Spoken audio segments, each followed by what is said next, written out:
My name is Sarah Donovan. I'm 26 years old and I live in Chandler, Arizona.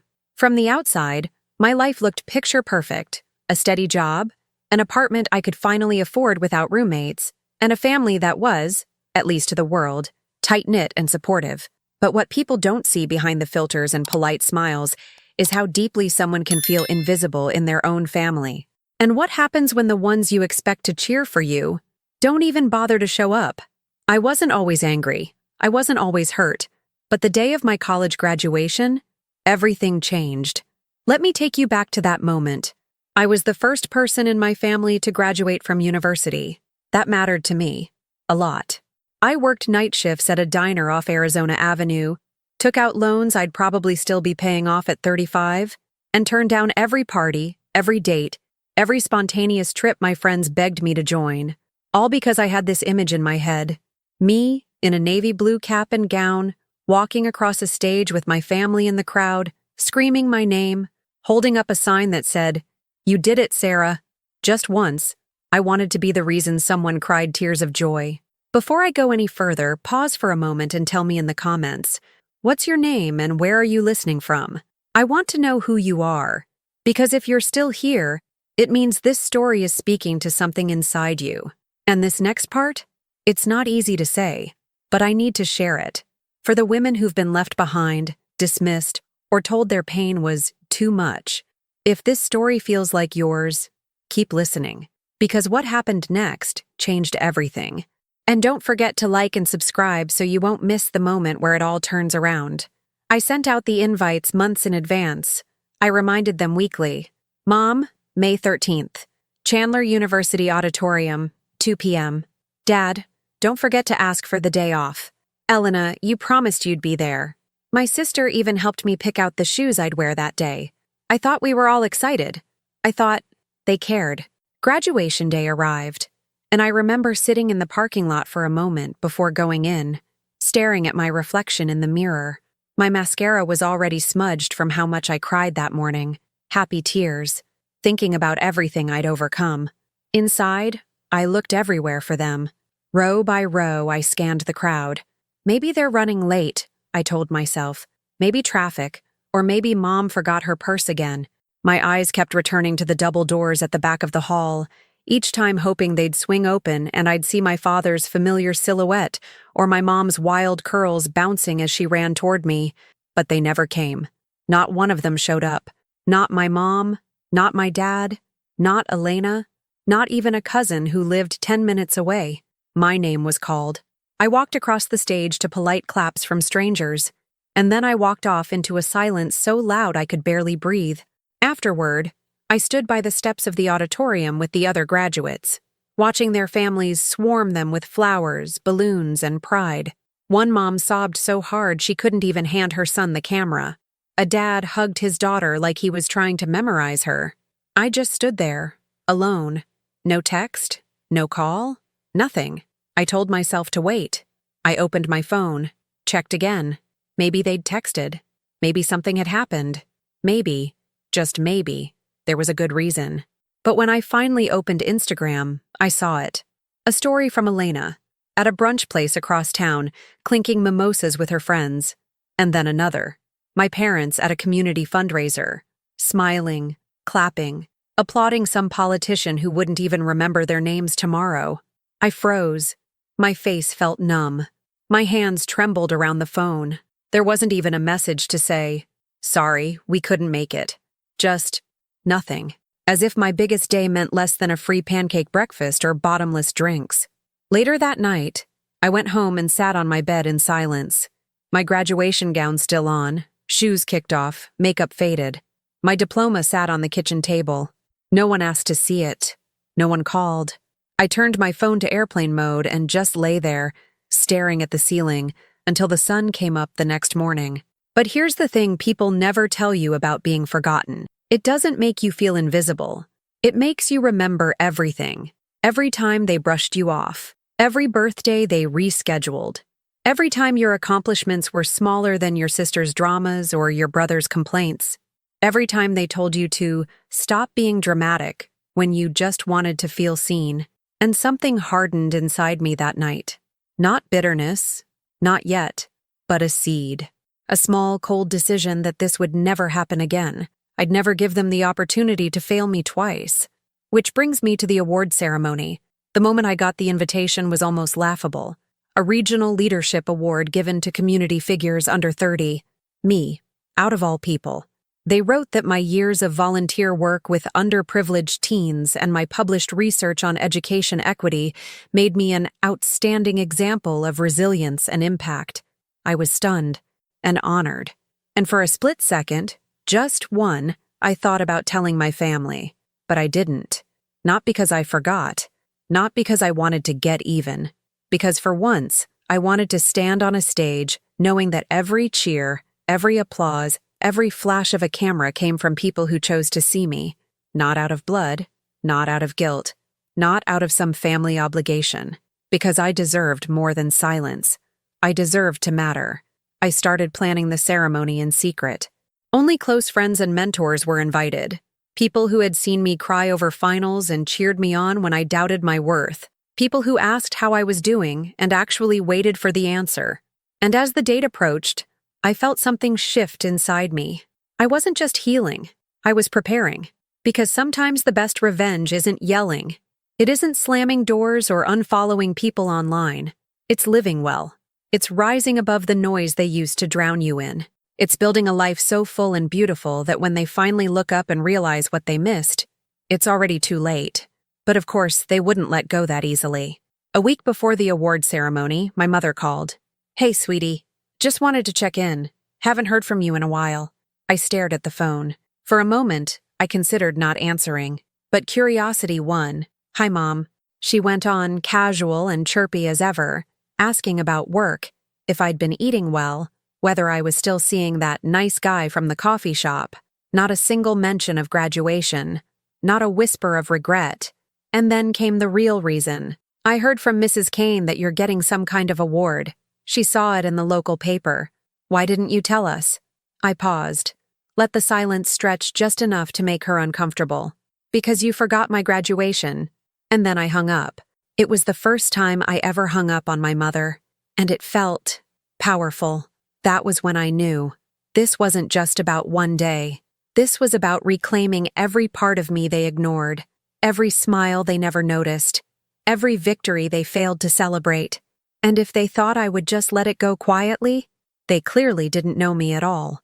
The days leading up to the ceremony were a whirlwind of planning, preparation, and silent defiance. I threw myself into every detail, choosing a dress that made me feel like I owned the world, rehearsing my short acceptance speech, coordinating with the event organizers. I didn't tell anyone in my family, not even Elena, though she tried to text me after our mom called. "Mom's really hurt," she wrote. "She didn't mean to forget. You're being dramatic." I stared at the message, rereading it over and over until the words started to blur. That was the word they always used, dramatic, as if my emotions were a performance, a show I put on for attention rather than something real and painful. I didn't reply. I didn't delete it either. I left it there, like a scar you don't hide, just to remember where it came from. My friends were my saving grace during that week. Kayla brought me coffee every morning and left sticky notes on my mirror with quotes like, "You are the storm." Marco helped me rewrite my speech 3 times until the words actually sounded like me. Even my old academic advisor, Dr. Lynn, called to say how proud she was and that she'd be in the front row. These people, none of them blood, none of them bound to me by obligation, showed up for me in ways my own family never did. 2 nights before the ceremony, I received an email from the event coordinator confirming the guest list. It included names of those attending, security protocols, and a note that said, "If you'd like to reserve any seats for immediate family, please let us know by Friday." I stared at that line for a long time. Immediate family. The words felt like a punch. Were they still my immediate family? Did forgetting your daughter's graduation revoke that title? I didn't reply. I closed the email and buried it under drafts of my speech. Friday morning, I took a walk through the Desert Breeze Park near my apartment. The Arizona sun was already high, burning through the sky with that dry heat that makes everything feel sharper, more vivid. I sat on a bench, watching families gather for the day, kids playing, parents setting up picnics, couples walking hand in hand, and I thought about what it meant to be seen. Not just physically, but truly seen, known, celebrated. That afternoon, my father called. "I don't understand what you're doing, Sarah. Your mother's upset. Your sister's upset. You're shutting us out." "You already shut me out," I said calmly. "It was one day," he replied. "One day that I worked 4 years for. One day you knew mattered. And you didn't even apologize." He sighed. "We're your family. Then you should have acted like it." And I hung up again. I had never imagined that silence could be louder than words, but in that moment, it screamed everything I'd been afraid to say for years. The morning of the award ceremony came with a strange peace. I woke up early, made myself breakfast, curled my hair slowly while humming to music that used to calm me during exams. I chose a deep green dress that shimmered under the light and heels that made me feel taller, more grounded. My reflection in the mirror looked unfamiliar, stronger, older, less afraid. The venue was a beautiful community center in the heart of downtown Chandler, decorated with gold and white drapes, a stage set with lights that framed the podium like something out of a movie, rows of chairs filled with teachers, business owners, local leaders, and their guests. The energy buzzed with excitement and warm congratulations. When I stepped onto that stage, the applause hit me like a wave. I scanned the audience and saw Kayla beaming, Marco whistling obnoxiously, Dr. Lin giving me a proud nod. Not a single empty seat in the section I'd reserved. None for immediate family. That space was filled with the people who mattered. I took the microphone and exhaled. "Good evening," I began, my voice steady despite the tremble in my chest. "My name is Sarah Donovan, and standing here tonight is not something I take lightly. I wasn't the smartest in my class, or the most outgoing or the most connected. What I had was determination, and people who believed in me, even when I couldn't believe in myself." There was a pause. I let it settle. "But there were also moments," I continued, "where I felt unseen, unheard, forgotten. Moments where I stood in a crowd and waited for people who never came. And it's in those moments, I think, that we decide who we really are." Another pause. Longer this time. "I chose not to invite my family tonight," I said clearly. "And that's not out of anger. It's out of love. For myself. For the girl who sat alone on graduation day and still stood up the next morning. For the woman who decided she didn't need applause from people who only clapped when it was convenient." There was a beat of silence. Then applause. Not polite, not routine, but loud, long, and heartfelt. I didn't cry. Not then. I had already shed enough tears. I smiled, thanked them, and walked off the stage with my heart pounding in my chest like a victory drum. Later that evening, after the photos and toasts and laughter with friends who had become family, I checked my phone. 1 voicemail from my mother, 3 texts from Elena, 1 missed call from my father. I didn't listen to the voicemail. I didn't reply to the texts.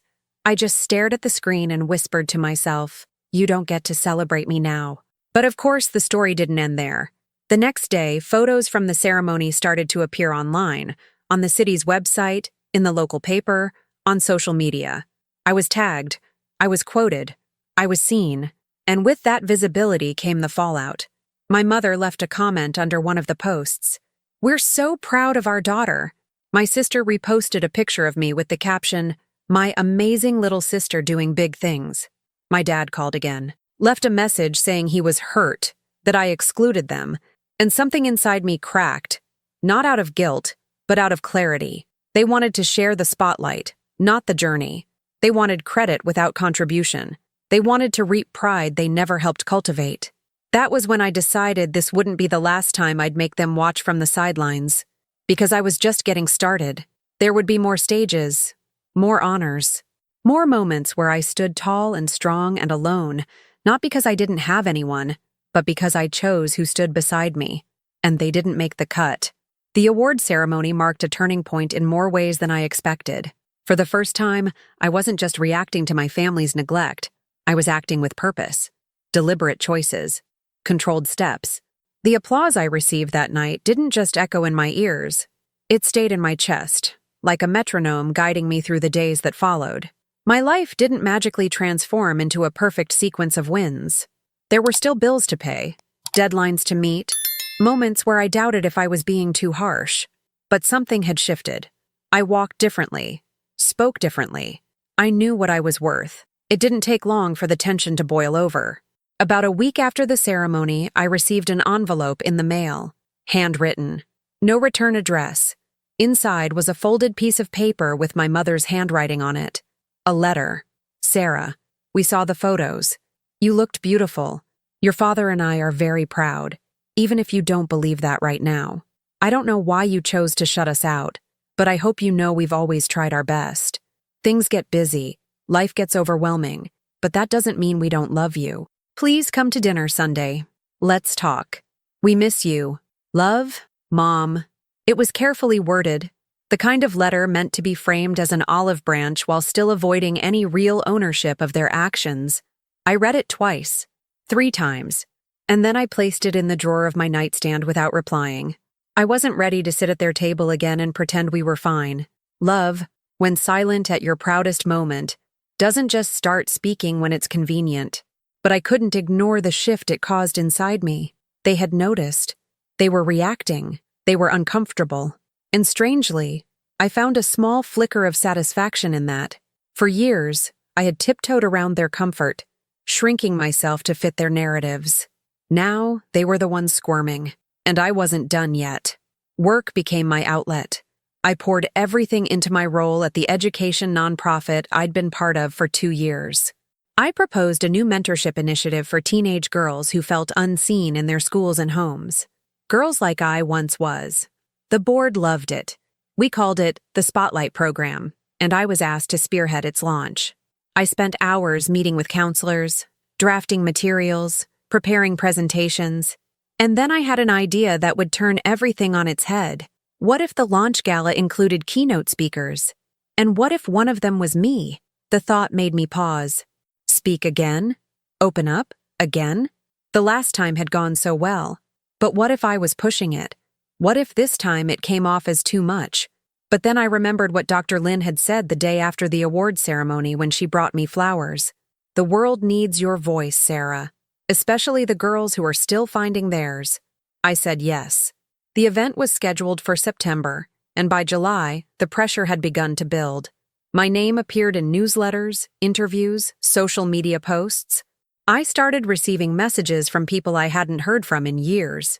High school acquaintances, old co-workers, and of course, family. A cousin I hadn't seen since my aunt's funeral messaged, "Hey, saw you're doing big things. So proud." My aunt herself texted, "Heard about the program.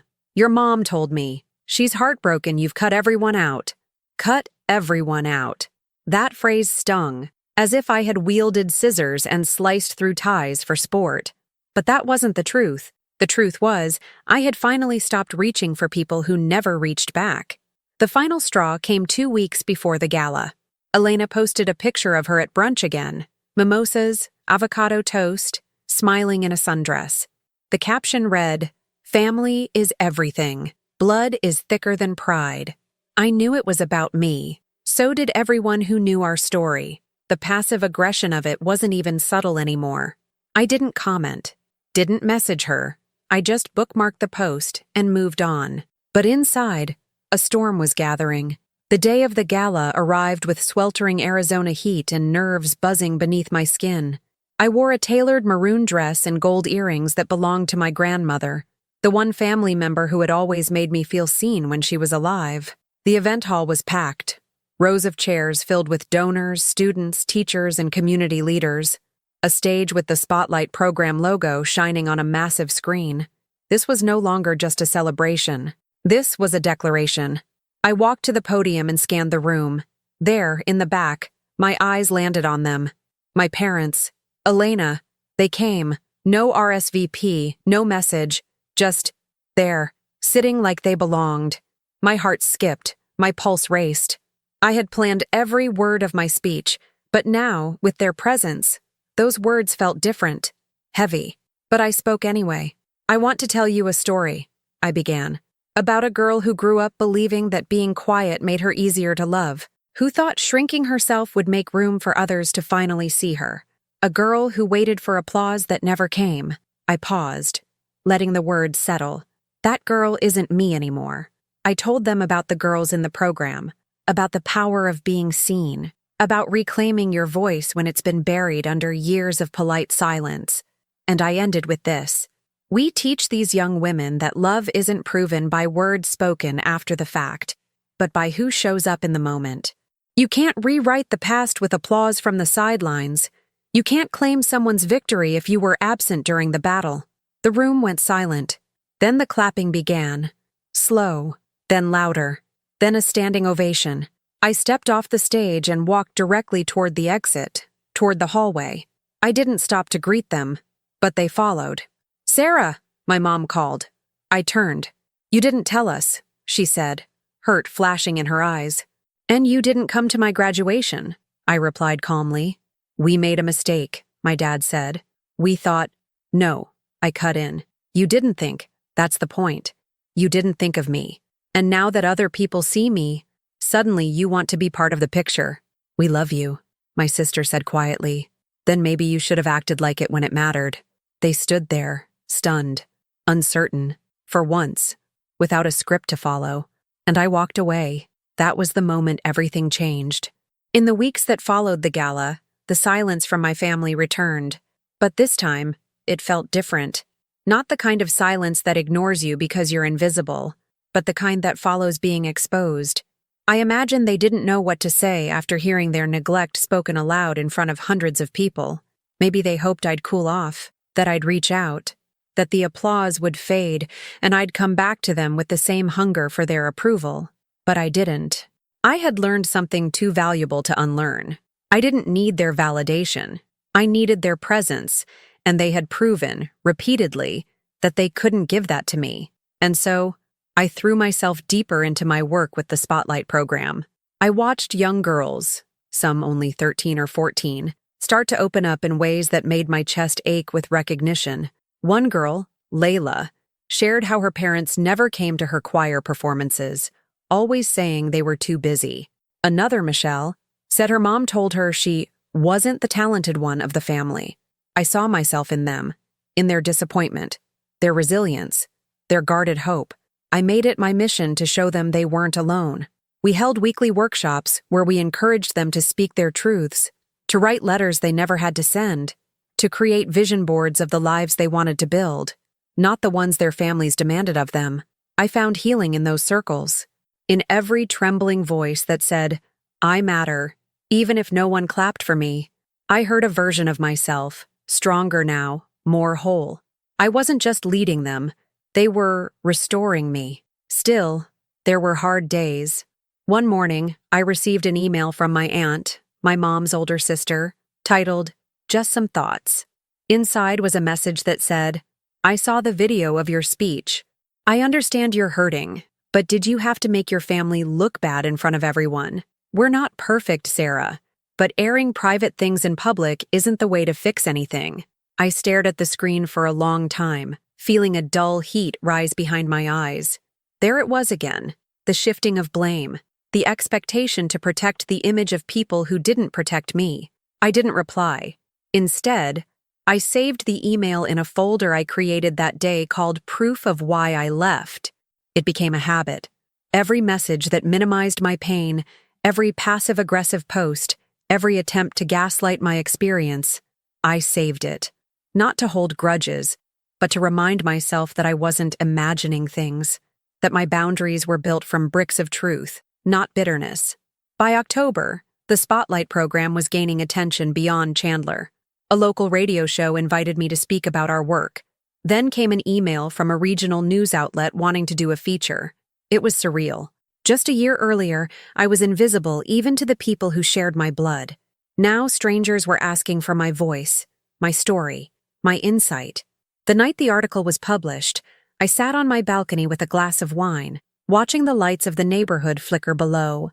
The headline read, "From Forgotten to Fearless: How One Young Woman is Changing the Conversation on Family and Validation."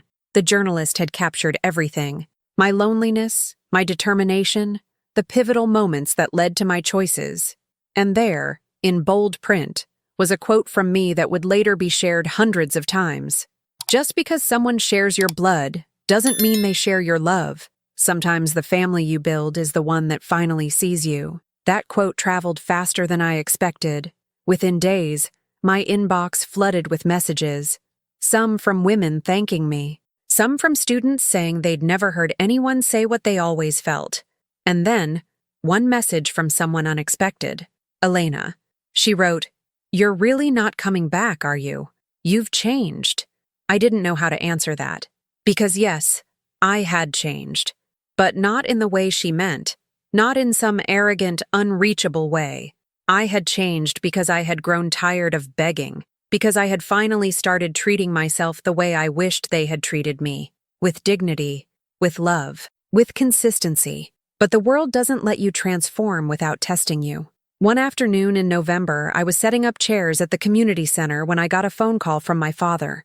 I hesitated, staring at the screen as it buzzed in my hand. I almost declined it, but curiosity whispered louder. "Sarah?" he said when I answered, his voice strained. "What is it?" I asked, not cruelly, but with the kind of detachment you earn over time. "Your mother's in the hospital. Chest pains. They think it's her heart." My breath caught. Not because I felt a flood of love or panic, but because I didn't know what I felt. That scared me more. "She asked for you," he said. "Please. She needs you." I hung up and sat in the quiet, the noise of the kids in the next room muffled like it was underwater. I thought about the girl in the graduation gown, the one who stood alone while her mother sipped mimosas and posted about community fundraisers. I thought about every missed birthday, every forgotten achievement, every time my voice had been drowned out. And then I stood up, grabbed my bag, and walked to my car. The drive to the hospital was a blur of red lights and dry desert wind. I parked, walked through the cold, sterile hallways and stopped outside her room. Through the glass, I saw her, pale, small, older than I remembered. She looked up and saw me. Tears welled in her eyes.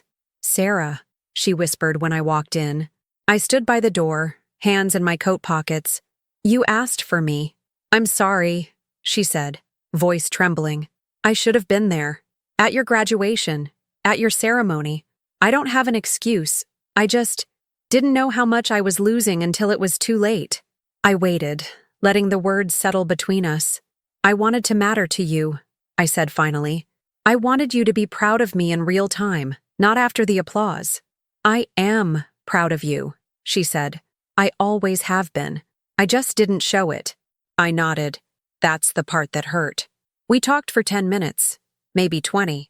Not about reconciliation, not about pretending the past never happened. Just truths. Honest, stripped-down truths. It didn't fix everything. It didn't erase anything. But it mattered.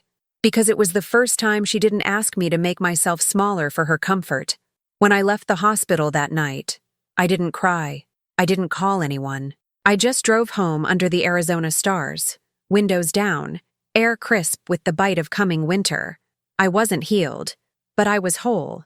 And there's a difference. Healing is a process. Wholeness is a choice. And I had finally chosen me. December crept in with that eerie stillness only Arizona winters carry. The sky blue but cold, the streets quieter, as if even the air was holding its breath. At work, the Spotlight program was in full swing, and despite the buzz from media attention, I found myself pulling back a little. Not from the mission or the girls, but from the parts of me that had been so raw and exposed since the gala.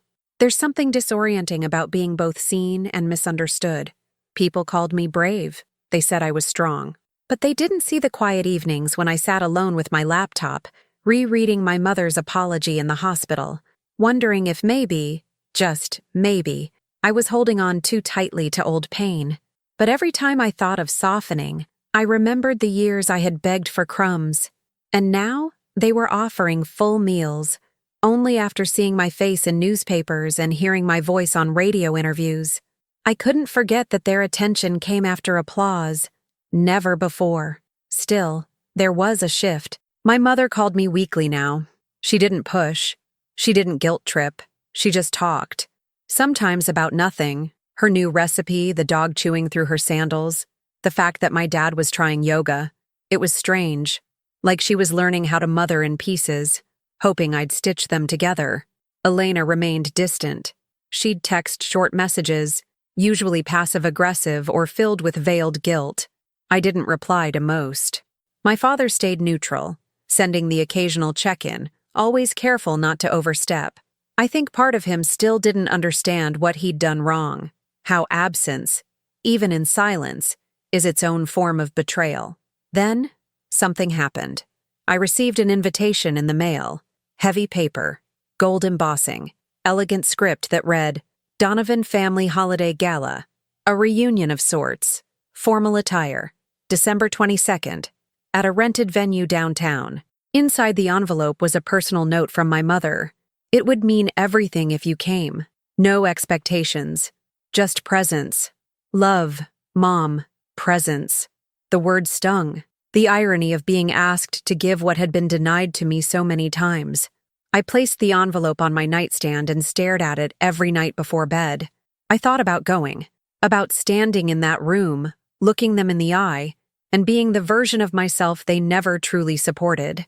Part of me wanted to wear the nicest dress I owned, hold my head high, and let them feel the weight of what they missed. But another part, a quieter, colder part, wasn't satisfied with being seen. I wanted them to feel what I had felt, not just regret, but discomfort, shame, emptiness. The night before the gala, I had dinner with Kayla. She poured us wine and asked, "Are you going?" "I don't know," I said honestly. She looked at me for a long time, then said, "What would hurt more, going or staying away?" "I don't want them to think everything's fine." "Then don't let them think that," she said. "Show up, but on your terms." Those words echoed in my mind long after she left. On my terms. The next morning, I got dressed slowly. I wore a sleek black jumpsuit, understated but sharp, with silver earrings and boots that clicked decisively on pavement. I did my makeup carefully. Not soft, not harsh, just polished, intentional. I took my time driving to the venue, parked 2 blocks away, and walked the rest of the distance under the pale December sky. The venue was glittering with lights, festive decorations, and the unmistakable hum of small talk and clinking glasses. I stood outside for a minute, watching through the tall windows as people laughed, hugged, posed for photos. I saw Elena, laughing with our cousin Tara, my father standing near the bar, my mother by the Christmas tree looking nervous, searching the room. I walked in. The moment I crossed the threshold, a hush fell. People noticed. Eyes turned. My mother gasped. My father blinked. Elena stiffened. I didn't stop to greet anyone. I walked directly to the center of the room where the table cards were displayed and looked for mine. There wasn't one. Of course there wasn't. I turned slowly, met my mother's eyes across the room, and watched as realization flooded her face. She walked toward me quickly, her expression already apologetic. "I'm so sorry," she said breathlessly. "I had one made. I swear. I don't know what happened. Maybe the planner forgot to—" "It's fine," I said, my voice level. "No, really, Sarah, let me get you a chair, please." I paused, then smiled slightly. "You don't need to."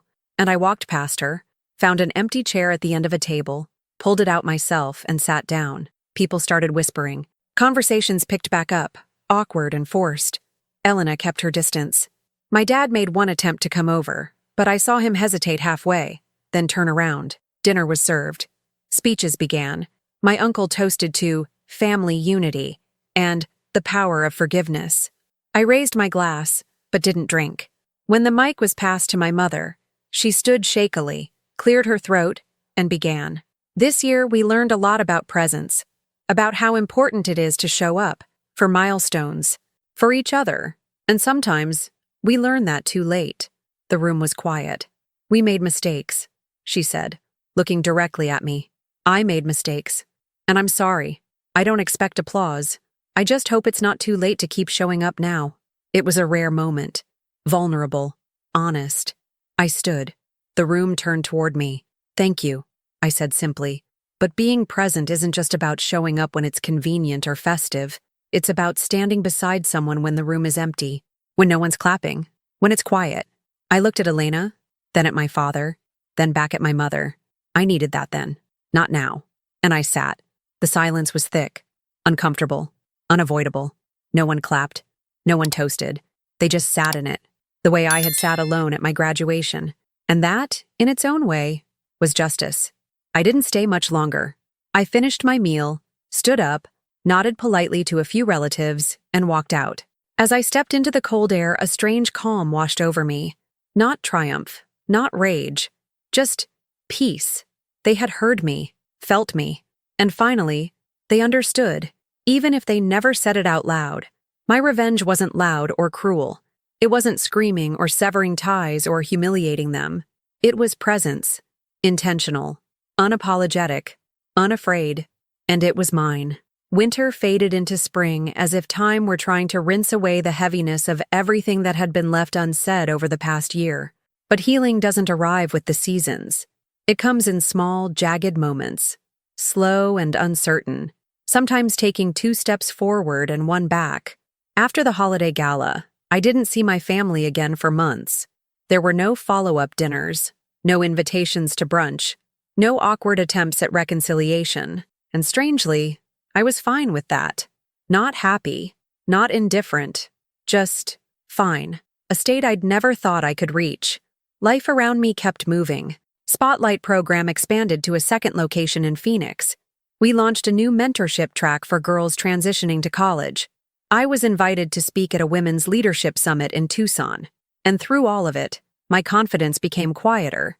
Not the kind you wear like armor, but the kind that hums softly under your skin, reminding you that you're no longer afraid to be alone. I remember one afternoon sitting in a classroom with a group of sophomore girls, all hunched over a worksheet about boundaries and self-worth. One of them, a sharp-eyed girl named Brielle, looked up at me and asked, "Miss Sarah, do you think people really change? Or do they just act different when they want something?" The room got quiet. I thought about my mother's speech at the gala, my sister's silence, the years I spent begging for crumbs of recognition. "I think some people want to change," I said slowly. "But wanting isn't the same as choosing. Real change takes more than words. It takes showing up when no one's watching." She nodded, as if that made sense to her, and I realized then how much of what I'd gone through had become a tool, not just a scar. These girls didn't just need my strategies or lessons. They needed my story, the rawness of it, the truth. As spring deepened, I started receiving messages again, this time from people who had been at the gala but never approached me that night. A cousin wrote, "I never knew what really happened. I just followed what everyone else said. But now I see how unfair that was." An old family friend messaged, "Your strength that night stuck with me. I hope they finally understand what they lost." Even people from my past, teachers, neighbors, old classmates, began reaching out. I wasn't chasing validation, but it was comforting to know that truth, once spoken, echoes louder than silence ever could. Then, out of nowhere, my sister texted, "I got the internship in Chicago. Leaving next month. Thought you'd want to know." I stared at the screen for a long time. It was the first real message she'd sent me in nearly a year that didn't carry blame or bitterness. No apology, no explanation, just a fact. An opening. I debated whether or not to respond. Part of me wanted to ask why she'd stayed so quiet. Another part wanted to wish her well. But in the end, I simply replied, "Congratulations. I hope you find what you're looking for." I didn't need to say more. Sometimes peace isn't found in reconnection. Sometimes it's in letting go without hatred. By June, the Spotlight program was celebrating its 2-year anniversary. We hosted a community event with speeches from mentees, testimonials from parents, and a highlight reel of our progress. As I watched the footage play, smiling girls, poems read aloud, group hugs in messy classrooms, I felt a swell of pride that had nothing to do with recognition. This wasn't about proving anything anymore. This was mine, my purpose, my legacy. That night, as we cleaned up the streamers and took down the folding chairs, my phone buzzed. Unknown number. I hesitated, then answered. "Sarah?" It was my father. "I heard about the event," he said. "Your mother told me it was beautiful." There was a pause, and then he added, "I'm happy for you. I just wanted you to know that." I didn't say anything at first. "Thank you," I finally replied. Another pause. "Are you doing okay?" he asked. "Yes," I said. "I really am." He exhaled, like he'd been holding his breath for months. I think about that day, the graduation. I didn't realize how much damage that caused. Not until everything else fell apart. "It didn't fall apart," I said. "It just got real." There was a silence then. Not awkward, not tense, just still. "Well," he said, "if you ever want to talk, I'm here."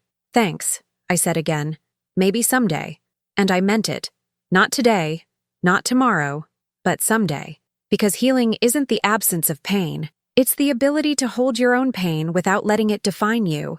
That summer, I took a solo trip to the Grand Canyon. I had driven past signs for it my entire life, always too busy, too tired, too distracted to stop. But something about standing on the edge of something so vast, so silent and ancient, felt necessary. I hiked a quiet trail, sat on a ledge overlooking the canyon, and let the wind wrap around me like a second skin. There, in that immense silence, I found space to breathe. I thought about the girl I used to be, the one waiting in an auditorium with no one in the crowd, the one who cried herself to sleep, thinking love had to be earned, the one who walked across a stage and into a new version of herself. And then I thought about the woman I had become, unapologetic, grounded, whole. My story wasn't wrapped in a neat bow. There were still cracks, still wounds, but there was also light seeping through those cracks, illuminating the parts of me that had been hidden for too long. I took out my phone, opened a new note, and wrote a message I hadn't been ready to send until now. "Mom, thank you for trying. I see the effort. It matters. I'm still healing, but I hope we can meet again, somewhere new, somewhere honest." I didn't send it yet, just saved it, for someday, because revenge had never been about making them hurt. It had been about reclaiming the parts of me they overlooked, about standing in rooms they forgot to enter, about becoming so visible, so undeniably present, that even they couldn't pretend not to see me anymore. And I had done that. I was no longer the girl they forgot. I was the woman they could never ignore again.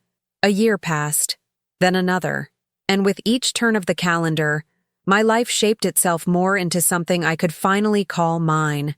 Not because it was glamorous or effortless, but because it was authentic. Because every decision, every relationship, every boundary had been carved out by my own hands. The silence from my family eventually evolved, not into complete absence, but into something quieter, more respectful, less invasive. My mother messaged me every few months, sometimes a photo of the garden, sometimes a memory that popped up on her phone. She didn't ask for anything. She didn't push. I think she finally understood that she wasn't entitled to a front row seat in my life just because of biology. That seats had to be earned now, and she had chosen to stand in the back.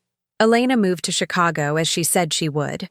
From time to time, I saw her posts online. New job, new friends, occasional selfies with mutual acquaintances I hadn't spoken to in years.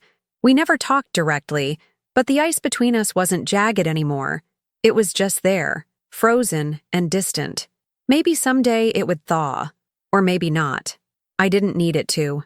That's what peace had taught me. You don't need everyone to circle back. You don't need every wound to close neatly. Some things just stop bleeding, and that's enough. Meanwhile, the Spotlight program thrived. We launched in 3 new cities across Arizona and received national funding for our pilot projects in underserved schools. A documentary crew even approached us about filming a miniseries featuring the stories of our girls. I stood at the edge of every new milestone with a quiet pride that no longer needed shouting. The younger version of me, the one who waited alone on her graduation day, wouldn't have believed any of this. But she would have been proud. She always hoped someone would see her. And in the end, I had. I began writing more. Essays, speeches, even the beginnings of a memoir. It wasn't about exposing my family anymore.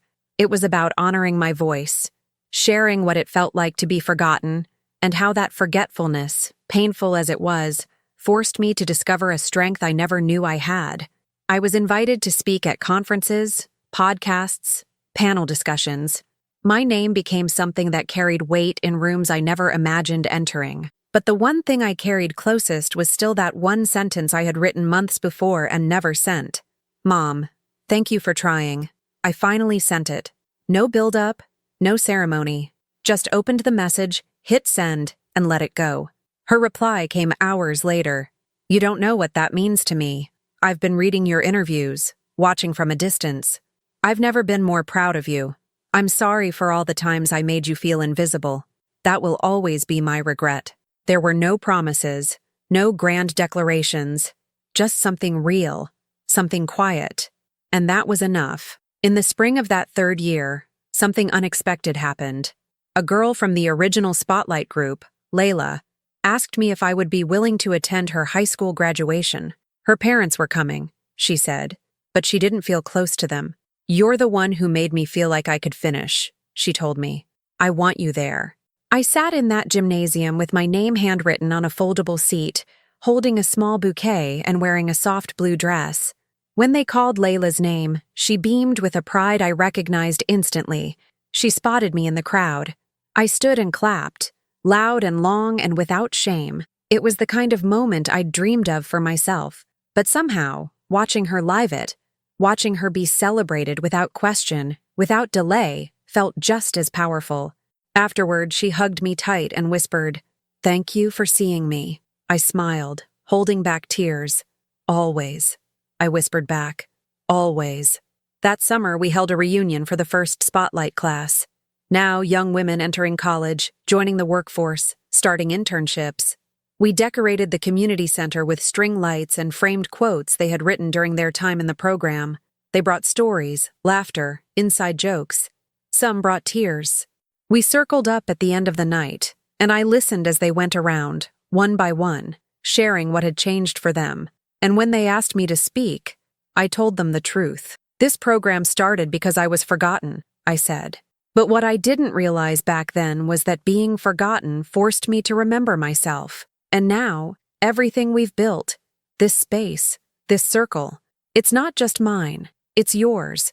You've created a new legacy, one that says, we see each other, we lift each other, and we show up no matter what. They clapped, they cried, and we stood together, a community born not of blood, but of choice. Months later, I stood in front of a bookstore, holding a copy of my memoir. It was called Seen. The subtitle read, How Being Forgotten Taught Me to Remember Myself. My fingers trembled as I flipped through the pages. My story was on paper now, my voice bound in ink. And somewhere out there, I knew a girl would read it and feel less alone. That was the full circle. That was the transformation. Not revenge in the traditional sense, not spite or retaliation or cold fury, but something deeper, lasting. My mother eventually visited one of our workshops. She came quietly, sat in the back, didn't speak, just watched. At the end, she walked up and hugged me. You built something I never could have imagined, she said. You became someone I didn't know how to raise. But I'm glad you raised yourself. I didn't cry. I just nodded. I did, I said. And I'm still becoming. And so, I moved forward. I traveled. I laughed more. I dated someone who saw me the way I saw others, clearly, with tenderness and curiosity, and without needing to be reminded. I built a home that felt like mine, filled it with books, plants, music, invited people in who didn't need a reason to love me, who didn't wait until I succeeded to show they cared. The past never disappeared, but it softened, faded into something less jagged.